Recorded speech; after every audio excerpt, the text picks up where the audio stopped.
বলে তোর চল, তোর এমন অবস্থা করবো, তোর রেপ করবো, করে তারপর তো ছাড়বো।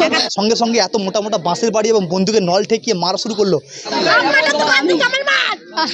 আইএসএফের এজেন্ট, আমি আইএসএফের এজেন্ট হচ্ছি, তাই সেই কারণে টিএমসির হারমাত বাইরে ওরা আমার মাথায় পিস্তল ধরে চলে যাচ্ছিলো, দুবার ধরে ঠেঙেছে, একবার মেরেছে, বলে প্রশাসন রয়েছে চলো ফের ভোট দিতে যাবে বলে যাচ্ছিলুম, ফের মাথায় পিস্তল ধরে আমার মসজিদ চলে যাচ্ছে, মসজিদের বউ ধরে রেখেছে আর মসজিদ মেরেছে মাথায় পিস্তল ধরে, বলে চল, বলে আমার এই যে মেরেছে, এই যে মেরেছে পিস্তলের বাড়ি, মাথায় পিস্তলের বাড়ি মেরেছে, এই যে ধরেলে বলে বলে তোর এই জন্য বসাবো, তোর এমন অবস্থা করবো তুই মুখ দেখাতে পারবি নি বলে আমার তুলেলে চেকে চলে যাচ্ছে। ও বাবা,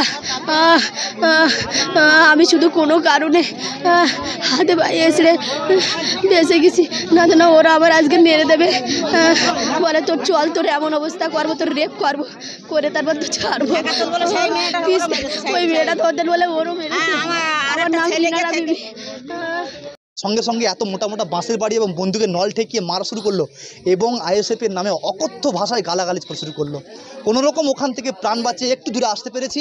যখনই আমরা ভাঙড় থানার আইসিকে জানালাম ব্যাপারটা, ভাঙড় থানার আইসি পুনরায় ফোনটা না তুলে বন্ধ করে দিলেন এবং সঙ্গে সঙ্গে এটাও বললেন যে ওটা আপনারা আইএসএফের চক্রান্ত। সঙ্গে সঙ্গে আমরা সেন্ট্রাল ফোর্সের কাছে দাবি করলাম, সেই সঙ্গে সঙ্গে যে বর্তমান যাদবপুরের পুলিশ অফিসার আছেন ওনাকে লিখিতভাবে অভিযোগ করেছি, রেকর্ড পাঠিয়েছি এবং ফোন করেছি। তার 1 ঘন্টার পরে ফোর্স এসছেন, ফোর্স আসার পরে আমরা ভোট শুরু হওয়ার প্রায় 1 থেকে 2 ঘন্টা পরে এজেন্টকে নিয়ে বুথে গেছি, বসিয়েছি। তার সঙ্গে সঙ্গে এখন বর্তমান পুলিশ, যে স্টেট পুলিশ যারা আছে ওরা সমস্ত আমাদের ভোটকর্মী যারা বুথে যারা সমস্ত মেম্বার ছিল ওদেরকে যে বিভিন্নভাবে ভয় দেখাচ্ছিল। এখন মোটামুটি পরিস্থিতি শান্ত, সবাইকে আমরা নিয়ে যাচ্ছি ভোট দেওয়ার জন্য এবং সেন্ট্রাল ফোর্সকেও ধন্যবাদ জানাচ্ছি করার জন্য। পাড়ার লোক কি আটকে আছে, ভোট দিতে পারছে না?